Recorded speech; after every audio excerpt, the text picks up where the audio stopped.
మనం చాలామంది పేరెంట్స్ని అబ్జర్వ్ చేసుకుంటాం. పాప మదర్ చిన్నప్పుడు బాబు పుట్టగానే వాడిని ఎత్తుకొని నా బుజ్జి కన్నా నా చిట్టి కన్నా ఎత్తుకొని ఆడుకుంటూ ఉంటుంది, తనతో మాట్లాడుతూ ఉంటుంది. ఆ బాబుకి ఏం అర్థం కాదు, తను ఆన్సర్ కూడా ఇవ్వలేడు. బట్ ఆ మదర్ తనతో 24 గంటలు మాట్లాడుతూనే ఉంటుంది, అస్సలు అలసిపోదు. ఒక్కసారి నా బాబు నవ్వుతాడేమోనని తను నవ్వడానికి ట్రై చేస్తుంది. ఒక్కసారి నవ్వాడనుకో అదే జోక్ని కానీ అదే ఆటని మళ్ళీ మళ్ళీ చేసి ఆ బాబుని నవ్వడానికి ట్రై చేస్తుంది. ఒకవేళ ఏడిస్తే తను చాలా బాధపడిపోతుంది, బాబుకి ఏమైందో అని టెన్షన్ పడిపోతుంది. ఒకవేళ తను నవ్వాడనుకో తను కూడా నవ్వుతూ ఉంటుంది. అన్నం తినిపించేటప్పుడు కూడా అంతే, వాళ్ళని వీళ్ళని చూపిస్తూ అన్నం తినిపిస్తుంది. అక్కతో మాట్లాడతావా, అన్నతో మాట్లాడతావా, ఫోన్లో మాట్లాడతావా అని రకరకాల మాటలతో మాట్లాడి తనకి ఏదో విధంగా అన్నం పెట్టడానికి ట్రై చేస్తూ ఉంటుంది. బట్ అదే మదర్ ఓల్డ్ అయిపోయిన తర్వాత ఈ బాబు పెద్దోడవుతాడు, అప్పుడు ఆ మదర్తో మాట్లాడడానికి 5 నిమిషాలు టైం స్పెండ్ చేయడు. అమ్మ నాకు ఖాళీ లేదు, నేను బిజీగా ఉన్నాను, ఫోన్లో మాట్లాడడం కూడా టైం ఉండదు. ఇది రైటా?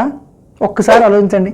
మన కోసం నువ్వు ఏమీ మాట్లాడడం తెలిసినా పిచ్చి దానిలాగా నీ కోసం గంటలు గంటలు నీతో ఉండి మాట్లాడుతుందే, అలాంటి మదర్ని ఇప్పుడు నువ్వు కొద్దిగా పెద్దోడని నీ మదర్ని టైం ఇవ్వడానికి లేదు అని చెప్పి తీసుకెళ్ళి ఓల్డ్ ఏజ్ హోమ్లో పడేస్తున్నావంటే సో మనం ఎంతవరకు కరెక్ట్గా ఉన్నాం ఒక్కసారి ఆలోచించండి.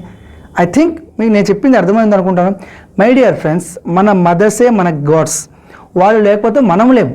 కాబట్టి వాళ్ళతో ప్రేమగా ఉండండి, వాళ్ళ దీవెనలు తీసుకోండి, లైఫ్లో మీరు ఈజీగా సక్సెస్ అవుతారు. నేను గ్యారంటీ చెప్తున్నాను, ప్రపంచంలో ఫాదర్ మదర్ తప్ప ఎవ్వరు కూడా మనకు హార్ట్ఫుల్గా హెల్ప్ చేయరు.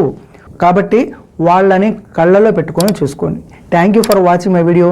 Thank you. All the best. Take care. Bye bye.